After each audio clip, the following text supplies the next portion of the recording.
National Data Archive on Child Abuse and Neglect. Hi, everybody.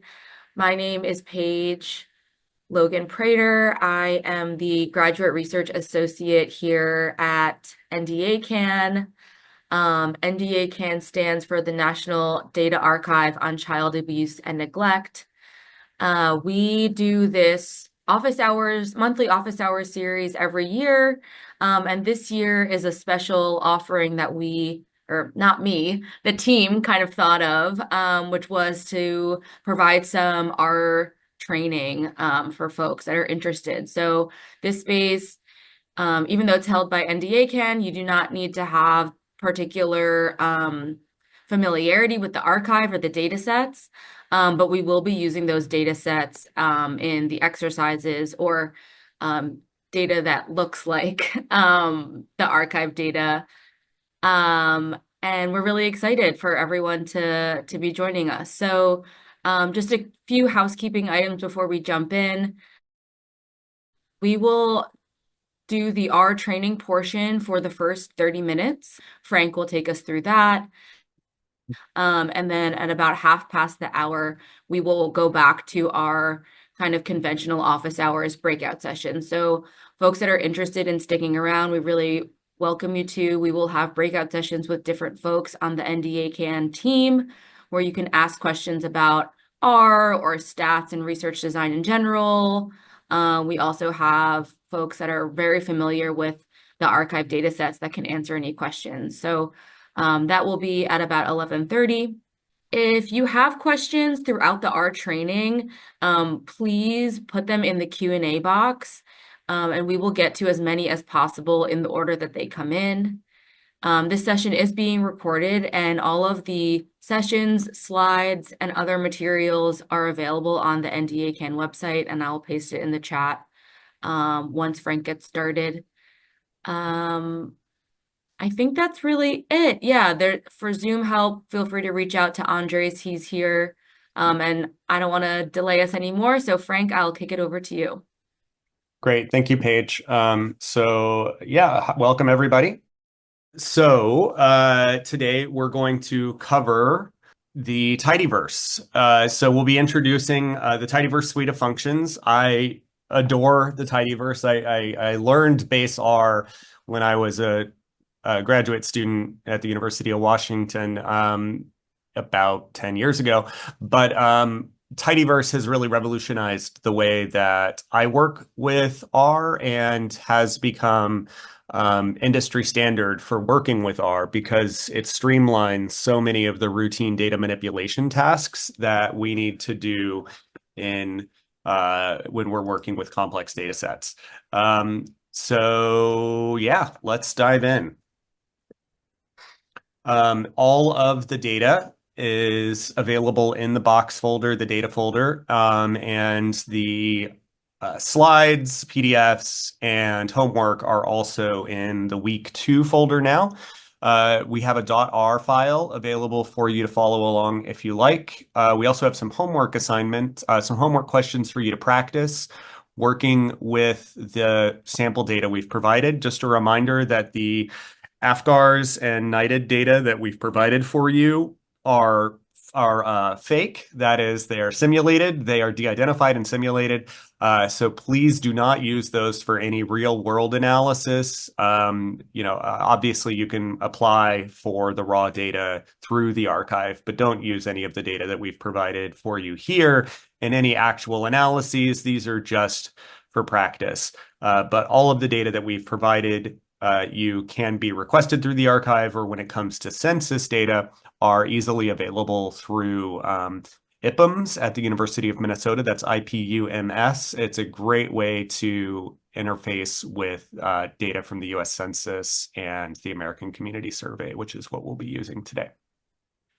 And at any point, if something's unclear or you have a question, the Q&A box is fine, but I'm also okay with you just unmuting yourself and asking me a question if it's something urgent. Trying to monitor the chat as we go, but I will almost certainly miss things. I'll Okay. keep an eye on it for you, Frank. No worries. Thank you, Paige. Of course. Just interrupt me if there's something that comes up that you think. Okay, will do. Yeah, I don't mind being interrupted. All right, let's go.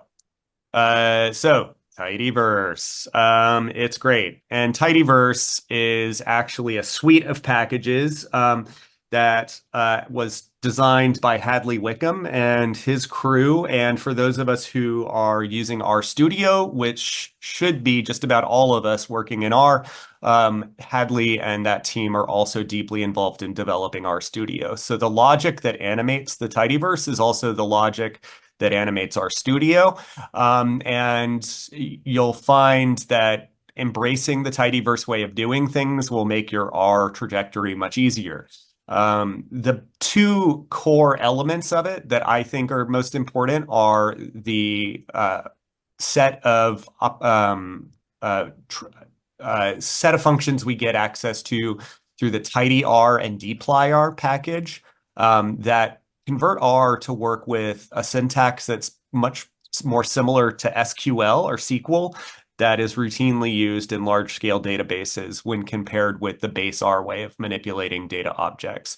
So we get a suite of tools that, for those of us who know how to work with SQL, will be very familiar. And for those of us who don't, they still are going to streamline your workflow and make it easier to interface with your large data sets. And then if you do need to pivot over to working with external databases, you'll find that your task is much easier. The other big thing we get access to is ggplot2. And ggplot2 is a workhorse for data visualization, and it is among the most powerful tools currently available to visualize and manipulate data visuals. It's stellar, and it's one of the main reasons for learning R at this point. But let's dive into Tidyverse. The data we're going to use in this week's example are the Census 2015 to 19 file, which has population counts by state, year, sex, race, and ethnicity, and those are from CDC Wonder.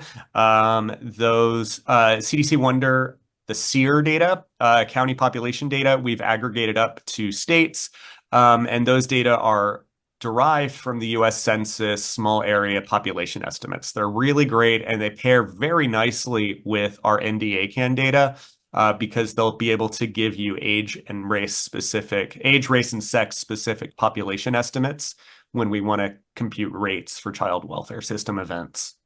We also have that aggregate data from 2015 to 19 in the AFGARS agregsuppress.csv. And again, don't use these for any actual analyses. These are just for practice.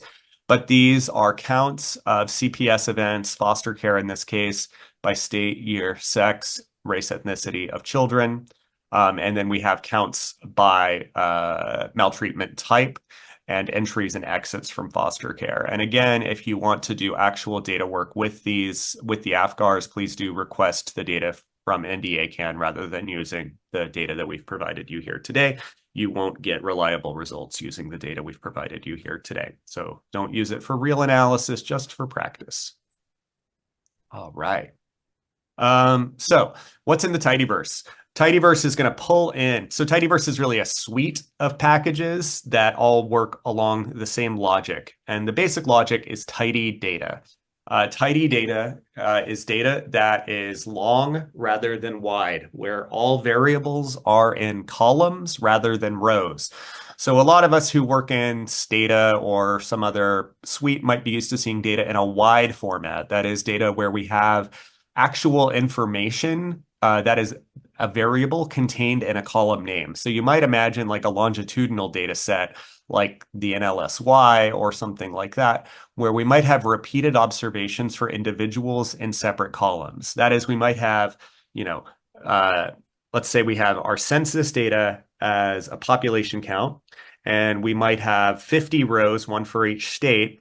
And then each column might be the population for that state in a particular year. So we might have a column for 2000, 2001, 2002, 2003. So we might have 50 rows and like 50 columns. In Tidyverse, what we're going to do instead is we're going to have 3 columns. We're going to have state, we're going to have year, and we're going to have population, right? Our primary principle when we're working with tidy data is that all variables must be in columns rather than in all variables must be represented within a column. We don't want those variable information to be contained in the name of the column, typically. That's the animating philosophy, and the reading we've assigned will cover that philosophy in more detail. But if you start to work with your data in long rather than wide format, it'll make your tidyverse adventure far easier. So again, tidyverse.org has great resources, and Chapter 5 in R for Data Science also has great resources. The R for Data Science book was written by the author of many of the tidyverse packages, Hadley Wickham, and it will be a great primer for how to get started in R if you haven't encountered that book before. I highly recommend it. It's free, and I use it to teach my graduate students all the time. Okay. So again, tidyverse has a whole suite of packages here. And one thing that I love in tidyverse is how easy they make working with some of the functions. I'm going to pivot off of PowerPoint for one moment and show you a cool thing about tidyverse when we're in RStudio. You can see this; these are all the suite of packages. They love their little hex stickers. But one thing we can do very quickly when we're working with tidyverse packages, if we're in RStudio, which I have our homework for the week up here, and I have that solution set available. If you go to Help and you go to Cheat Sheets, you're going to see a lot of our tidyverse packages have cheat sheets that are readily available for us to work with. So if we go to the cheat sheet for dplyr, we'll get this great overview of how to work with the dplyr package and manipulate different kinds of variables. If we go to Help, Cheat Sheets, ggplot2, we'll get the ggplot2 cheat sheet that will tell you most of what you need to know to work with ggplot. Really, really love working with those cheat sheets. So take a look at those as you run into problems, which you inevitably will. The piping operator. The big difference between tidyverse and base R is that we're going to use something called a pipe. And you can read this little % greater than % operator as effectively reading as and then, right? So what it's going to do is it's going to take an object, and then we're going to put the pipe at the end of the object. And we should read that as take this object and then do the next thing. And the cool thing is then we can put another pipe at the end of that command. So we can say, and then do this, and then do this, and then do this, and then do this. So we can string together a battery of commands rather than having to retype the names of the objects over and over and over again, which gets very tedious in base R. In the R for Data Science book, you'll see this new version of the pipe, this kind of I forget the name of that operator, the vertical line and the greater than. That's exactly the same as the % greater than %. They work equivalently, so feel free to use whichever pipe you prefer. And when you're in RStudio, if you type Control-Shift-M or Command-Shift-M on a Mac, it will generate a pipe operator for you, so you don't need to type it over and over again. But the pipe is going to be routinely used. So we use it to sequentially apply functions to a data set. And again, it makes our life really easy. So we can do things like data pipe select. And what select is going to do is it's going to return only the columns that we name. So if I have in data columns named var1 through var10, data pipe select var1, var2, var3 is going to return an object that only contains the columns var1, var2, var3. So it's going to subset the data by column. That's what select does. Mutate is our new verb for creating variables. So mutate will create a column that has the same length as the rest of the data frame. And in tidyverse, you might see these called tibbles.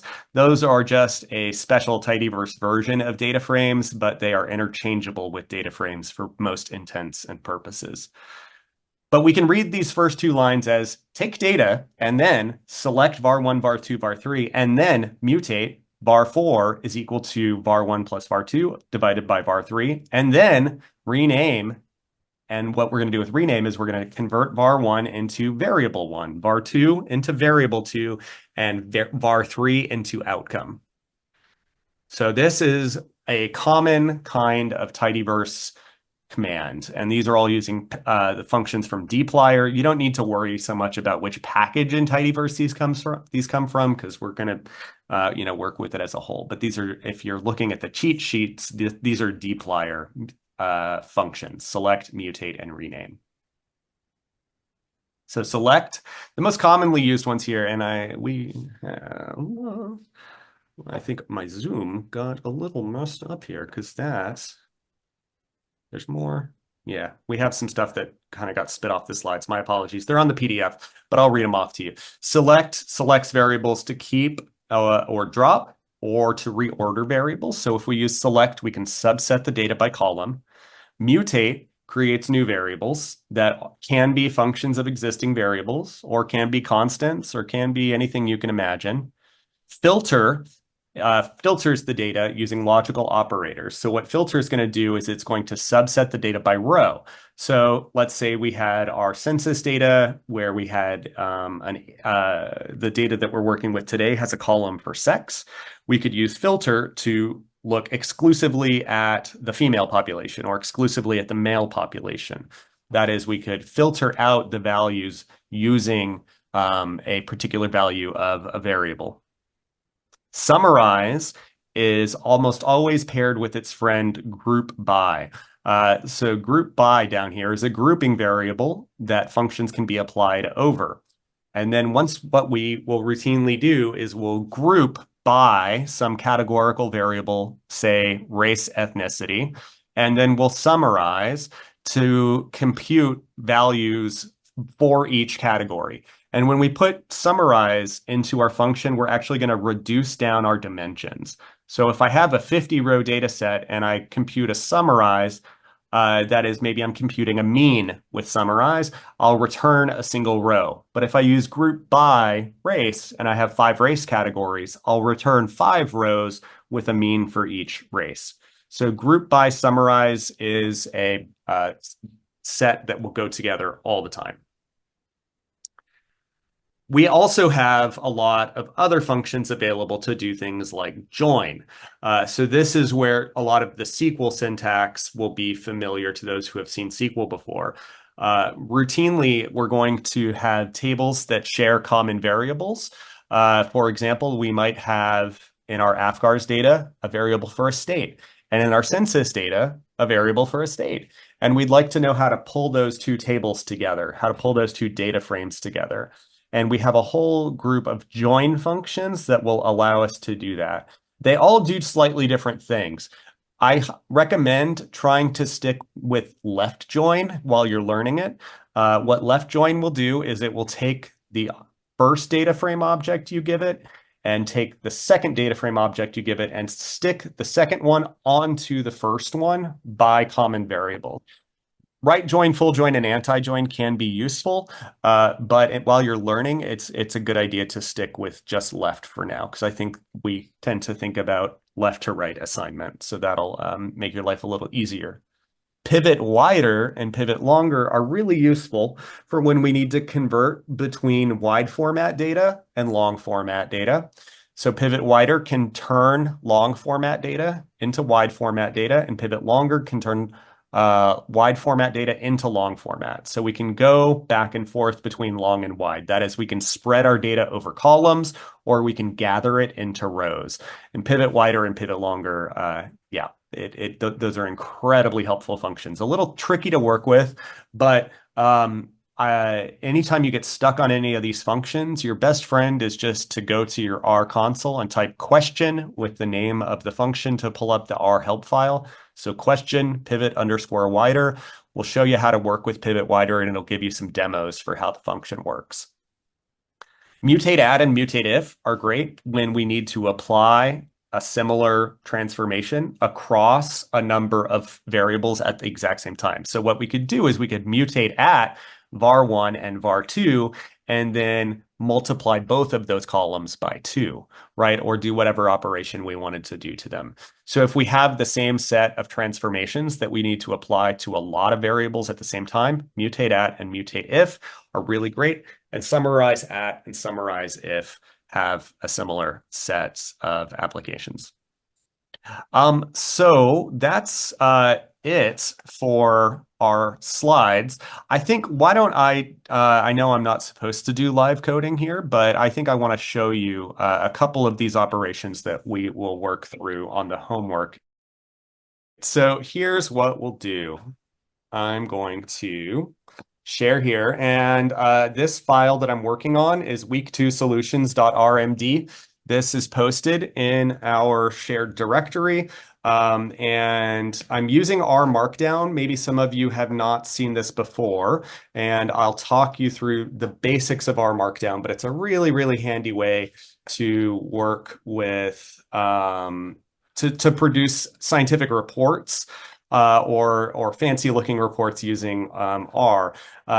So the way we could start a new Markdown file is go to New File, R Markdown, and it's going to give you a demo file that will compile for you. Once we have this, we click the knit button. It's going to prompt us to save it, and that's fine. But if we click knit, it's going to actually compile this into a really nice report that will embed our images and our code for us. So for week 2 solutions, right, I thought this would be a useful way for us to work through the homework. I'm going to load Tidyverse in, and we always start by installing it if we haven't. I've commented it out here, but the way we install packages to R is with install.packages and then quotations around the name of the package.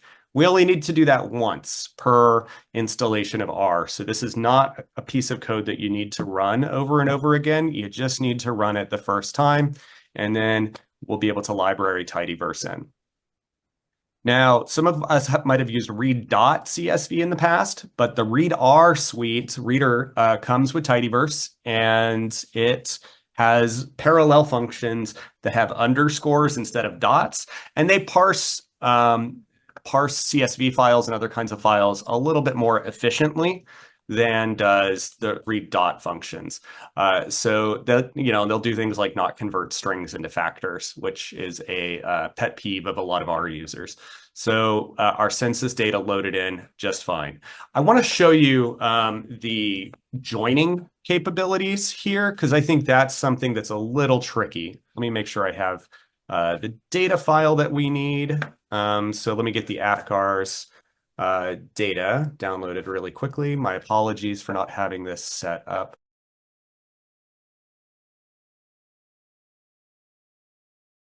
Okay, there it is. Brilliant. And I can see the file names here. I'm using an R project, so I really recommend doing this if you're in RStudio to create a project for each directory that you're working in, because sometimes you have to set your working directory. That gets a bit tedious. If we use projects, we don't have to do that. It'll set our working directory to wherever we set the project file. So I'm going to read in AFCARS agreg suppressed.csv.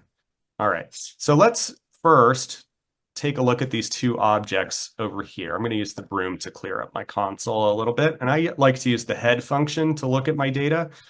So these are the two tables that we have. We have census and AFCARS. And what I would like to do is I would like to compute the total number of, let's say, foster care entries by state, by year, and then compute those as per capita rates for each state. So let's do that. First, I'm going to write out some just plain English that'll appear in my Markdown document. I'm going to aggregate foster care entries by state, and then join it to census data and compute entry rates per 1,000 population. Sound good? Sounds good. So the way we do that is we'll take AFCARS, and I'm going to call this AFCARS ag. I'm going to create a new object from it. So I'll take AFCARS, and I'm going to pipe a group by, and here I know I want to compute state and year level foster care entry rates. Right now, our data has implicitly groupings by sex and race ethnicity, right? So we want to split this up a little bit, and I want to make sure I'm looking at AFCARS correctly. I can't see a couple of columns with head, so I'm going to use the glimpse function, which will give me all of the first few rows of the data. It's a really nice way to just see the data at a glance. So I'm going to group by FY and state. Now, what this is going to do is it's going to effectively change the structure of the data. Now we're going to flatten out sex and race ethnicity. So I'm going to summarize entered equals sum of entered. But I need to add a special argument here. I can see that I have some missing values, and I don't want those to return an error. So I'm going to make sure to include the na.rm equals true argument for now. It's not always the best way to handle missing values, but it'll work for what we need to do today. And now we can see that we have a 3-column data set that has many fewer rows. So AFCARS Ag has 260 rows, and the original AFCARS data set had 4,100 rows. So we've compressed those sex and race groups to only have 1 column of entries for each state. Now that's great. That's exactly where we want it to be, but we're not ready to join yet, right? We need to do the same thing for the census. So let's do census ag is census pipe group by, we're going to do a similar thing here, CY and ST FIPS. And then let's also include ST so that we have our descriptive label for the state as well. The ST FIPS is the FIPS code for the state, and we can see that that's going to match the state code we have in AFCARS. So we need that, and we need CY for year, but we're also going to bring in ST, the state abbreviation, onto our AFCARS file to make it a little easier to work with. And we'll summarize pop equals sum pop. And I don't know if there are missing values here, but I'll just add the na.rm in case. And then from there, we'll have census ag that looks like that. And we have AFCARS ag that looks like that. And those look pretty similar. So I think I'm almost ready to join. My problem is that the names differ. I have CY and FY, and I have state and ST FIPS. So we need to do one more thing. We need to rename those columns to harmonize them. So we'll take AFCARS ag, pipe rename, and we'll say year equals CY, and we'll say ST FIPS equals, I'm sorry, I mixed up my census, and we'll keep ST FIPS as it is, and then we'll do census ag is census ag pipe rename, year equals CY, and I need to rename my state column here. So let's make it, let's do state equals ST FIPS, and that'll match what we have in AFCARS. Cool. Okay, then I can make my join. So let's do AFCARS join, or we'll just call it AFCARS pop. And so what we'll do is we'll take AFCARS, and we're going to left join census ag. I'm sorry, we want to do AFCARS ag. All right, so now I have a join. I have my state specific, and I also, in my join, I pulled in my 2-letter state abbreviation as well. That'll make visuals a little easier to work with. So I have now the foster care entries and the population. Next, let's compute our last piece, which was foster care entries per 1,000 persons. And for that, we'll do a mutate. We'll do mutate, and I'll say entry entered rate equals entered divided by pop times 1,000. So now I have an entry rate. And just to put the cherry on top, let's do a quick ggplot where I'll take AFCARS pop, AES, X equals year, Y equals entered rate.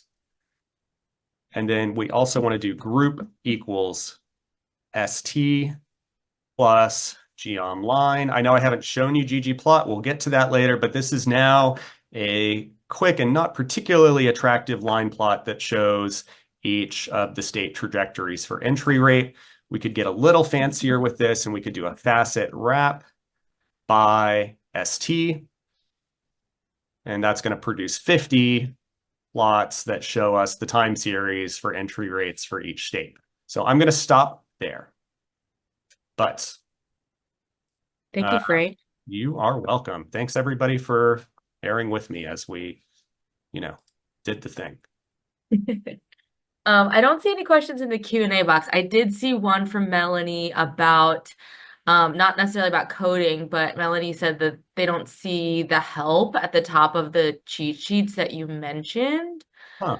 I'm not sure. Okay. Melanie, okay, help at the top. Okay, so let's check it. Let's check our studio again. So here we are in our studio. So Melanie, if you're working in our studio, you should see a contextual menu for help up here, right? And so within help, I can go down to cheat sheets and then pull up my ggplot cheat sheet. Yep. So yeah, if I hope that should work for you, but that's I don't know, if it's not, then there's probably a problem with your RStudio installation. No other questions? None that I'm seeing, but that's great because we need to transition over to the breakout sessions. The National Data Archive on Child Abuse and Neglect is a joint project of Duke University, Cornell University, University of California, San Francisco, and Mathematica. Funding for NDACAN is provided by the Children's Bureau, an office of the Administration for Children and Families.